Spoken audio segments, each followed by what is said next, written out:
Greetings, my fellow YouTubers, and to all of y'all out there that's watching. I'm Doyle, aka the Big D of Big D's Entertainment Rankings and Reviews. Back again with another review in the Spider-Man franchise. This time around, I present a movie that's turning 15 today. Yep, that's right, it's Spider-Man 2 from 2004. Now, I do remember going to see this. This was one of a few movies I had gone to see in 2004, since I had seen others. I remember going to our old Carmike Cinema Theater, which of course is now an AMC Classic, after I had seen two other movies at that particular theater, which those were The Passion of the Christ and Hellboy.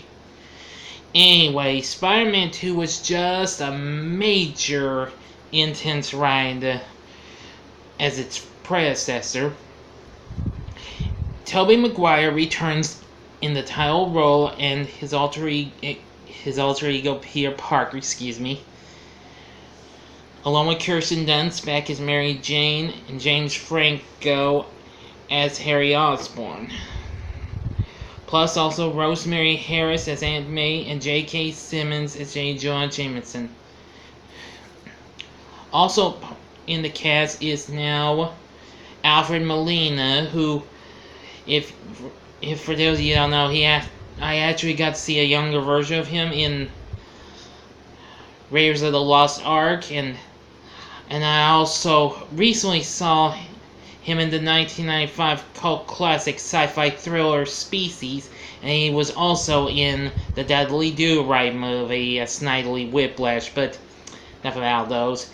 He's Dr. Otto Octavius, aka Doc Ock, and Don Murphy as his wife Rose.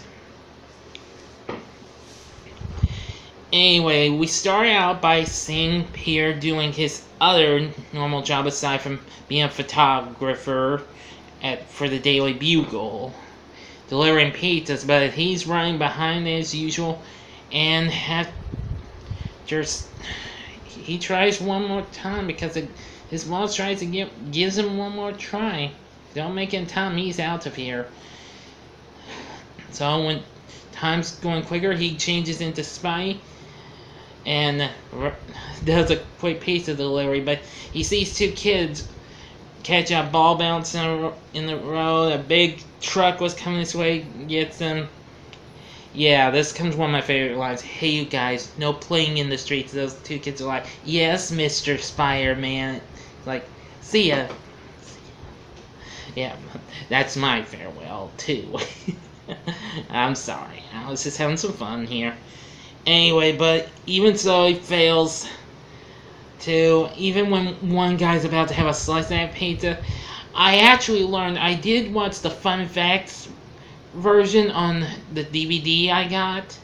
I actually learned the guy who actually saw the stack pieces when tracing those two kids.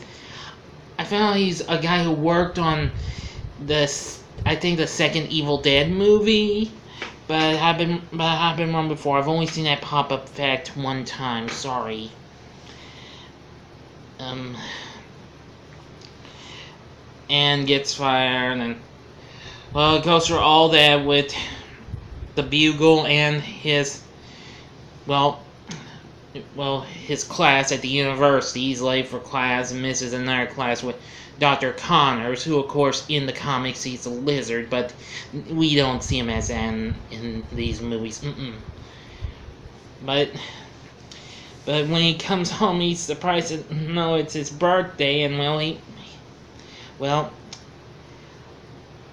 he's very happy with MJ being in a play, and Harry's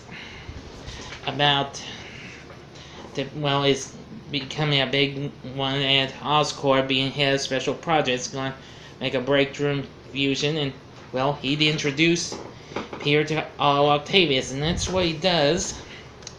And so I really get to enjoy that, but then things make another turn for the worse. Peter's late to see MJ's play, and to make matters worse, his powers start fading out for some reason, but I will only officially explain that, okay?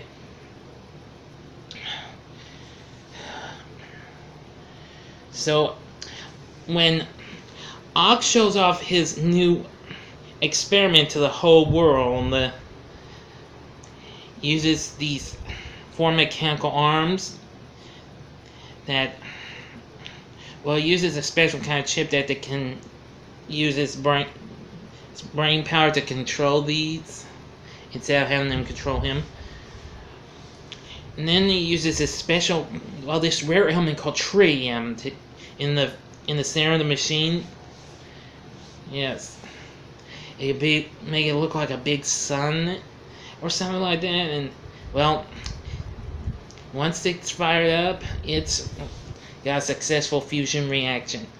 But something goes wrong. It starts acting like a magnet and starts destroying stuff. Even Rose, Otto's wife. Yes.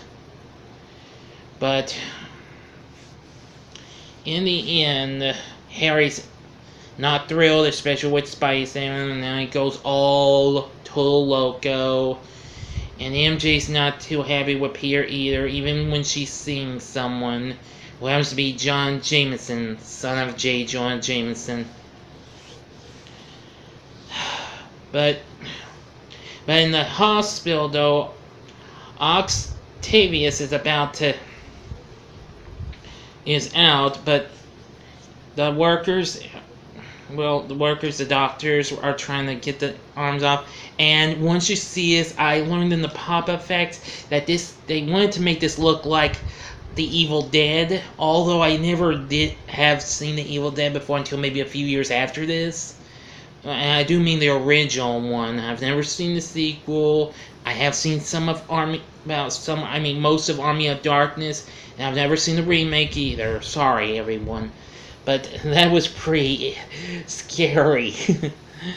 Anyway, Ock finds refuge in an old warehouse on the abandoned pier, where, well, the arms are now controlling him, and they tell him to recreate the machine, and he does. Robbing the bank and everything. Yeah, and, well, Spidey comes to rescue save Aunt May after she's caught by Ock, and, well, but soon later on, Peter feels like he's Spider-Man no more after his powers are fading out completely, so he leaves the suit behind, and he's just back to his normal self. But apparently, Harry's still on the lookout now for Spidey and gets Ock to help out in trade for more tritium. Well, the battle on the train sequence in the movie is absolutely incredible. I love it. I love how Spidey does to stop it. It's awesome. It's epic. It's incredible. I do love that part. Most of the action in this movie is pretty good and all. Anyway, now I'm going to get to the last act, though. Now, if you've not seen the movie, please stop the video at once, okay? But if you have seen it, good. Here we go. Well, MJ had been thinking about what Peter said to her one night, and they meet each other, and suddenly, before a kiss occurs between the two, Spider-Sense starts occurring, and a car crashes right through the window, real intense. That was a good part. And Ock manages to catch up once Peter finds Spidey and kidnaps MJ. And Peter somehow regains his Spidey powers. Yep, and gets his suit back after it was brought to the Bugle. So the train bell begins, and he stops it after several failed attempts, but manages to stop him with more strands of webbing. Boy, that was so cool.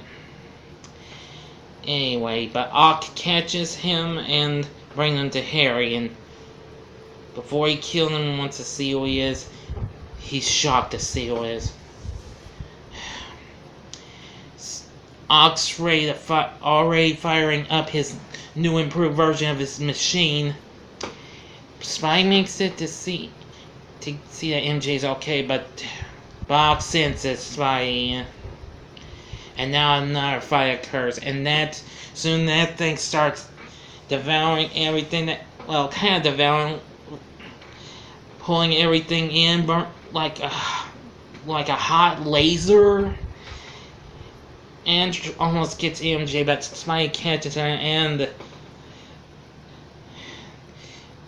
tries to stop him, but Spidey quickly uses his webs to pull out the big wires, cords, and shocks himself.